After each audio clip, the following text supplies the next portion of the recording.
ꯇꯣꯛꯆꯔꯤꯕ life following program Manipuri film ꯏꯁꯩ ꯊꯧꯔꯝ ꯑꯁꯤꯗ ꯁꯔꯨꯛ ꯌꯥꯕꯤꯔꯤꯕ ꯄꯨꯝꯅꯃꯛꯄꯨ ꯇꯔꯥꯝ ꯅꯣꯛꯆꯔꯤ ꯂꯣꯏꯅꯅ ꯊꯧꯔꯝ ꯑꯁꯤꯗ ꯁꯤꯖꯤꯟꯅꯖꯔꯤꯕ ꯅꯝꯕꯔ 7005707808 ꯑꯃꯨꯛꯀ ꯍꯟꯅ 7005707808 ꯇ ꯀꯣꯜ ꯇꯧꯕꯤꯔꯛꯇꯨꯅ ꯑꯗꯣꯝꯅ ꯈꯣꯏꯗꯥꯕ ꯃꯅꯤꯄꯨꯔꯤ ꯐꯤꯂꯝꯗꯒꯤ ꯂꯧꯈꯠꯄ ꯏꯁꯩ ꯈꯟꯕꯤꯌꯨ ꯂꯣꯏꯅꯅ ꯁꯟꯇꯣꯛꯆꯔꯤꯕ ꯄ꯭ꯂꯦꯠꯐꯣꯔꯝꯁꯤꯡ 90.0 ꯋꯥꯍꯣꯡ ꯔꯦꯗꯤꯑꯣ ꯈꯨꯠꯁꯦꯝ ꯔꯦꯗꯤꯑꯣ ꯃꯅꯤꯄꯨꯔ ꯑꯣꯟꯂꯥꯏꯟ ꯔꯦꯗꯤꯑꯣ ꯊꯧꯔꯝ ꯑꯁꯤꯕꯨ ꯚꯤꯖꯨꯑꯦꯜꯗ ꯁꯔꯨꯛ ꯌꯥꯕꯤꯔꯤꯕ ꯑꯦꯁꯀꯣꯝ home channel 129 Diamond TV YouTube Diamond TV ꯑꯃꯗꯤ SK 1070 ꯆꯦꯅꯦꯜꯅ ꯊꯧꯔꯝ ꯁꯔꯨꯛ ꯌꯥꯕꯤꯔꯤꯕ ꯄꯨꯝꯅꯃꯛꯄꯨ ꯇꯔꯥꯝ ꯅꯣꯛꯆꯕꯒ ꯂꯣꯏꯅꯅ ꯑꯣꯂꯦꯟ ꯁꯞꯄꯝ ꯑꯃꯗꯤ ꯖꯦꯃꯦꯒꯣꯖꯃꯅꯤꯅ ꯈꯨꯔꯨꯝꯖꯔꯤ ꯃꯌꯥꯝꯅ ꯈꯟꯕꯤꯔꯛꯄ ꯏꯁꯩꯁꯤꯡ ꯈꯨꯗꯣꯜ ꯇꯝꯖꯒꯦ ꯊꯧꯔꯝ ꯑꯁꯤꯗ ꯁꯤꯖꯤꯟꯅꯖꯔꯤꯕ ꯅꯝꯕꯔ ꯀꯣꯜ ꯍꯥꯡꯗꯨꯅ ꯊꯝꯖꯔꯦ ꯉꯁꯤꯒꯤ ꯊꯧꯔꯝ ꯑꯁꯤꯒꯤ ꯑꯍꯥꯟꯕ ꯀꯣꯂꯔ ꯀꯅꯥꯅꯣ ꯌꯦꯡꯃꯤꯟꯅꯁꯤ ꯍꯜꯂꯣ ꯍꯜꯂꯣ ꯇꯔꯥꯝ ꯅꯣꯛꯆꯔꯤ ꯃꯤꯡ ꯑꯃꯗ ꯂꯩꯐꯝ ꯍꯥꯏꯕꯤꯌꯨ ꯌꯥꯏꯔꯤꯄꯣꯛ ꯁꯤꯐꯥꯏ ꯂꯩꯀꯥꯏꯗꯒꯤ ꯈꯣꯡꯕꯝ ꯄꯨꯔꯅꯤꯃꯥꯅꯦ ꯏꯅꯥꯎꯁꯤꯡꯅꯤ ꯇꯔꯥꯝ ꯅꯣꯛꯆꯔꯤ ꯀꯩ ꯃꯊꯦꯜꯒ ꯆꯥꯕꯤꯔꯒꯦ ꯉꯁꯤꯁꯤꯕꯨ ꯉꯁꯤꯗꯤ ꯏꯟꯖꯥꯡ ꯀꯥꯡꯍꯧ ꯑꯃꯒ ꯀꯥꯡꯁꯣꯏ ꯑꯃꯒ ꯆꯥꯔꯦ ꯌꯥꯝ ꯆꯝꯅ ꯑꯍꯥꯎꯕ ꯑꯃ ꯆꯥꯕꯤꯔꯦ ꯑꯗꯣ ꯉꯁꯤꯒꯤ ꯂꯥꯏꯐꯔꯤ ꯄ꯭ꯔꯣꯒ꯭ꯔꯥꯝ ꯑꯁꯤꯗ ꯀꯩ ꯏꯁꯩ ꯈꯟꯕꯤꯗꯣꯏꯅꯣ ꯀꯩꯅꯣ ꯇꯤꯂꯥꯏꯈꯨꯝꯕꯤ ꯐꯤꯂꯝꯗꯒꯤꯅꯦ ꯃꯣꯇꯣꯔ ꯀꯥꯔ ꯇꯣꯡꯗ꯭ꯔꯕꯗꯤ ꯀꯨꯏꯔꯛꯇꯕ ꯑꯗꯨꯗꯣ ꯑꯣꯏꯅ ꯇꯥꯖꯔꯒꯦ ꯈꯤꯇꯪꯒ ꯁꯥꯡꯅ ꯏꯁꯩꯁꯦ ꯃꯇꯦꯛ ꯑꯃ ꯈꯤꯇꯪꯒ ꯁꯥꯡꯅ ꯈꯨꯗꯣꯟ ꯇꯝꯕꯤꯕ ꯌꯥꯕ꯭ꯔꯣ ꯇꯥꯕꯤꯅꯤꯡꯕ ꯈꯔ ꯍꯥꯞꯆꯧꯈꯤꯒꯦ ꯑꯍꯥꯟꯕꯗ ꯑꯩꯒꯤ ꯏꯄꯨꯔꯣꯏꯕ ꯈꯣꯡꯕꯝ ꯕꯤꯀꯥꯁ ꯑꯗꯨꯒ ꯌꯥꯏꯔꯤꯄꯣꯛ ꯀꯛꯃꯌꯥꯏꯗꯒꯤ ꯀꯀꯥ ꯁꯥꯟꯇꯤ ꯏꯖꯧꯕꯣꯕꯤ ꯑꯗꯨꯒ ꯑꯩꯒꯤ ꯏꯃꯥꯟꯅꯕꯤ ꯀꯣꯟꯊꯧꯖꯝ ꯔꯣꯃꯤꯇꯥ ꯑꯗꯨꯒ ꯂꯥꯏꯞ ꯆꯥꯠꯇ ꯌꯥꯎꯕ ꯃꯃꯥ ꯕꯦꯃꯣꯂꯥ ꯀꯣꯟꯁꯝ ꯑꯗꯨꯒ ꯔꯟꯖꯤꯇꯥ ꯀꯩꯁꯥꯝ ꯑꯗꯨ ꯄꯨꯟꯅ ꯇꯥꯃꯤꯟꯅꯖꯔꯒꯦ ꯃꯌꯥꯝꯒ ꯊꯥꯒꯠꯆꯔꯤ ꯏꯁꯩ ꯈꯨꯗꯣꯜ ꯇꯝꯖꯔꯛꯀꯦ ꯃꯌꯥꯝ ꯄꯨꯟꯅ ꯇꯥꯃꯤꯟꯅꯁꯤ thank you sir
motor car tongdrabadi yinglattaba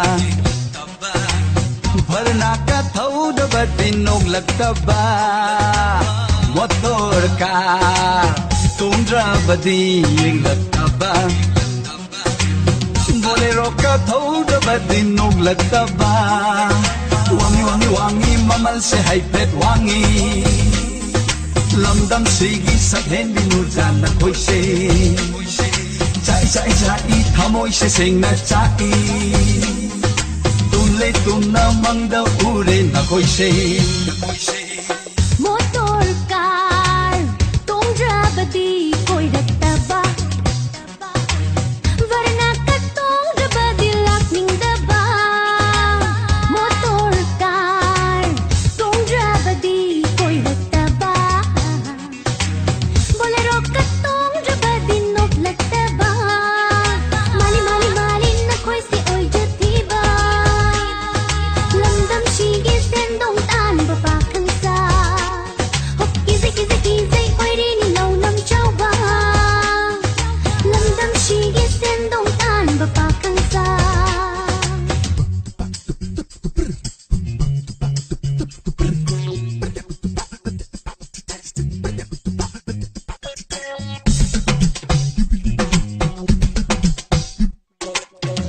ꯆꯦꯜꯗꯨꯗ ꯈꯣꯏꯅꯨ ꯑꯩꯁꯦ ꯅꯪꯒꯤ ꯁꯤꯕꯤꯒꯦ ꯋꯥꯈꯜꯗꯨꯗ ꯆꯦꯠꯂꯣ ꯊꯃꯣꯏꯁꯦ ꯅꯥꯈꯩ ꯁꯦꯡꯕꯤꯒꯦ ꯆꯍꯤꯒꯤꯗꯤ ꯈꯟꯗꯦ ꯀꯨꯟꯗꯣ ꯄꯔꯦꯡ ꯍꯨꯞꯄꯤꯒꯦ ꯄꯥꯈꯪꯗꯨꯗ ꯁꯦꯡꯉꯨ ꯍꯟꯅꯨꯔꯒꯁꯨ ꯀꯩ ꯀꯥꯏꯒꯦ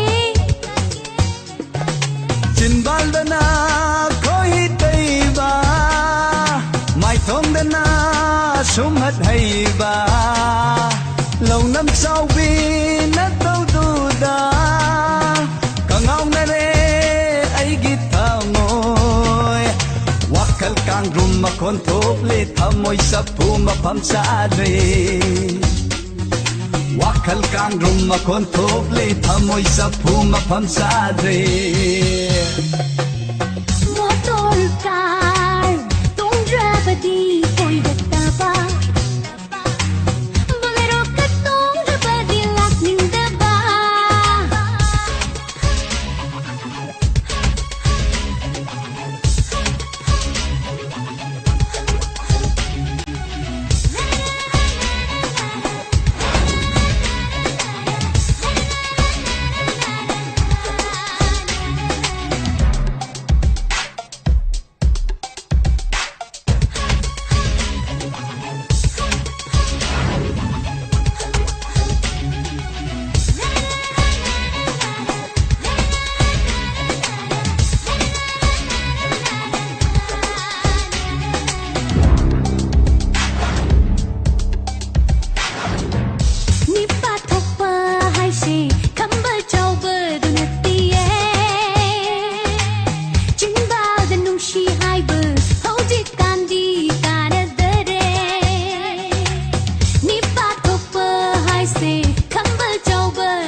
motor car tongdraba su ying la uko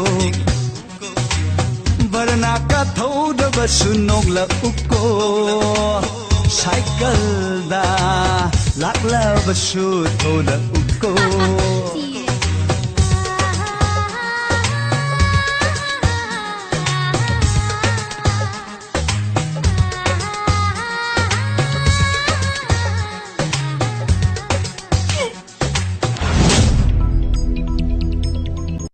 Hello.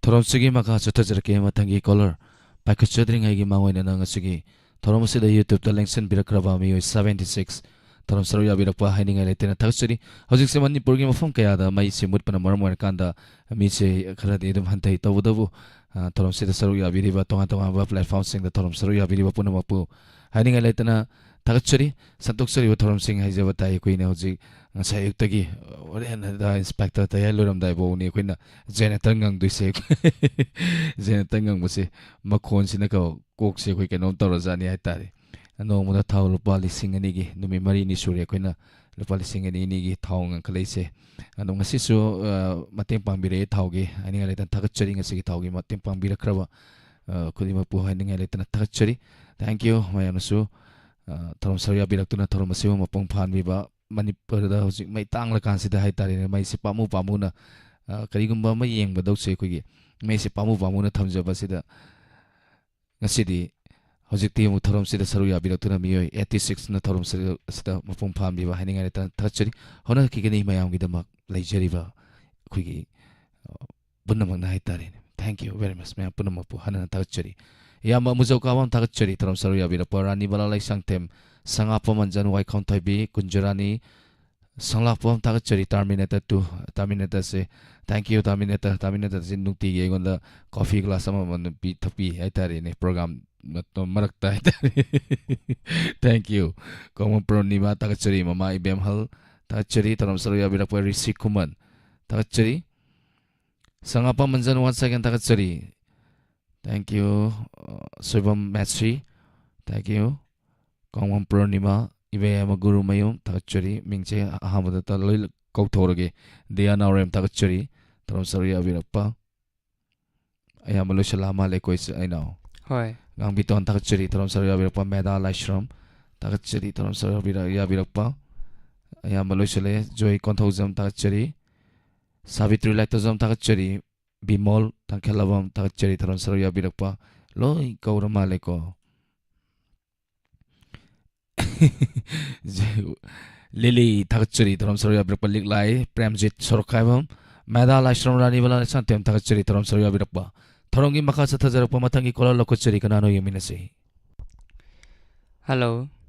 Hello, Taram Noxeri, Ming of the Life of my video. anh Nambo lagi Chandra Saki Kondame sa. Taram Sari Ma Kamatin Sabira King Sisibo. Yes, yes, it won't be more pango, but I'm very. Bangasigi Life for the program, Machida Kaisi Midino. I can run the door, Mapuni, Plangi, Sinto, Tagalisa. Like the TV Mapoto Polo, and I don't talk about that in the Imagine Matema Kudunta Mivagadro. I Jamaica, but I'm Jamaica, for I have no tongue that I'm sorry. I have become a saving later in the Roy. Imayam noise taram saru yabirak ima longni nuksit haijabatare numit mamangda haitare nongni nuksit kari kari asopan awana kai ka te. Cái thứ đồ của dầu hôi về miền đấy ăn canh dầu giờ mình nó mấy chưa tụng lại gì cái thời đi mấy lạc gì người ta ngang người nó thấy quay sao rồi ta biết thì mình đi lại mấy đâu Takachari say tabi ning masing haibiu. ai là hoàn thành để đi chơi đi mua làm thôi rồi mà cái gì nó bồi cái ai làm tu chơi gì đi xuân nhà nấu cái gì na Elizabeth nó bồi con khám đấy nấu cái gì là ta jadi kayak yang bola cuman lagi sekali sinjodo jadi cara jadi lata terlebih mampu nama kata aja kan. Takachari say kadal tamjirake me ampun saru yaminasi. Thank you. Isal Joya ko hodre she sana takachari say kadal tamjiri taminasi.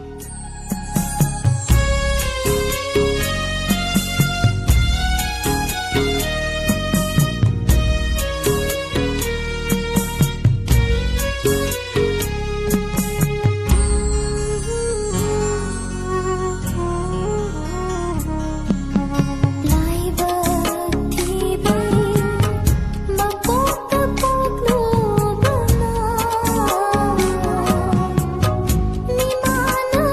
lỡ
Semsa Sonia Mentalika Thachari Tarum Saruya Virapa Liklai Satya Savitri Laitrojam Premjit Sorakavam Thachari Medal Ashram.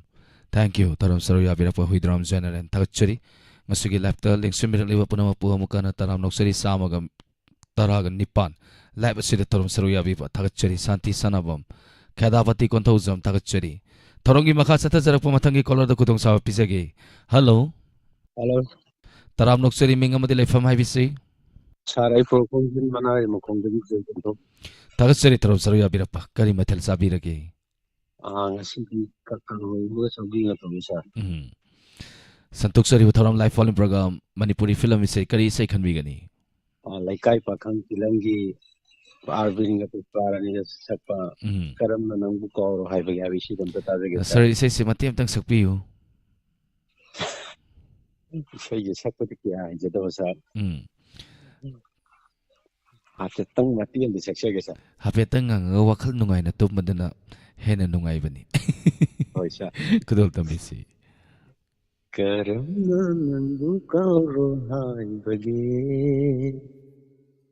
Matai Trevisa. Matiam to Susapirak behind a lieutenant Thachari.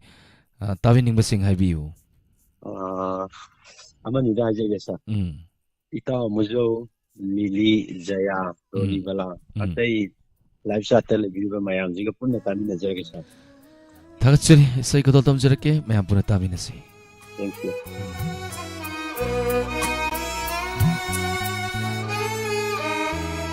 Karamna nangbu kauro haivana kauba haitraba thamuisina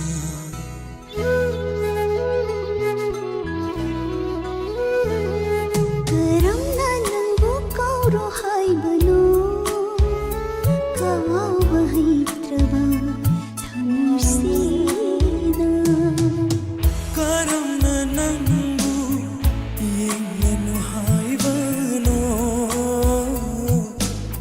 Karamna nangbu yenglanu haivano Yenjaraga binjaba imitsina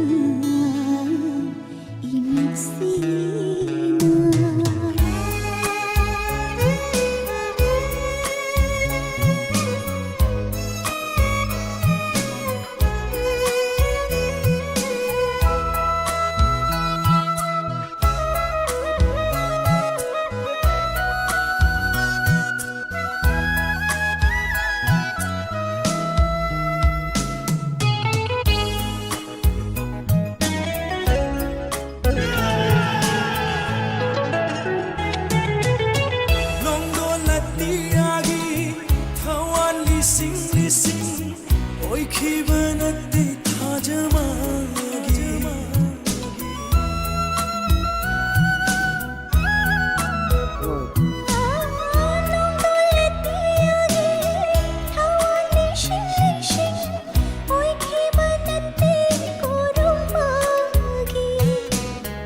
kainabagi kalabagi rao khol oi hoire aigidi pugningi ata fam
करुणा नंगु कौरो हाइबनो कवाहित्रवा थमसेना करम नंगु येनु हाइबनो Takachari KY Manglemba, Takachari Sunin Kumar, Rifuddin Ahmad, Takachari Gayatri Hairom Irengbam Jiten, Amarjilong Mentalika, Tingbaijam Saitavati, Takachari Nilak Kamal Tak Akoizam, Takachari, Lamen Sana Kuman, Widrom General Itse BB Bila Maibam, Takachari Taram Saruya Birapa Anju RK, Takachari. Thank you, Taram Saruya Birapa Marakta Shodum Mayamna Taza Takachari Taram Saruya Birapa Isedum Inauze, Bidegidum Taminasi. Sunin Kumar Takachari Ligla Takachari Taram Saruya Birapa Taram Sigi Makatarapa Matagi Color the Mukutong Sawa Pizage. Hello. Hello. Hello Tabirabo Taki the boy Romane. Hello. Hello. Tabire Ming Lefamai Visi Rang Patagi Kandaiba Bongsa. Takachari Paung Taram Saruya Birapa Kari Matel Savirage Iromba Adi. Iromba Sabire Pabung Sigi Satuksariba live phone in program Toromasida Filamisai Kari Filamisai can be gani. Nidu Hindi Angan Sapa Happy Nasi Agi Program Namajidi Agi Program Happy birthday to you na Haigo. Adi said I know some Taniniva. Tavini Musing Heavy Pavung Kabini Agi Agi Nano Tigi Dagan Kabiri Wahong Video Tabiri Babam. Takachari Pavung Taram Saruya Birapa Isai Kadal Tamjari Mayapuna Taminasi.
Ajaba, Udol Pochu Pigani, Yengani Mianda,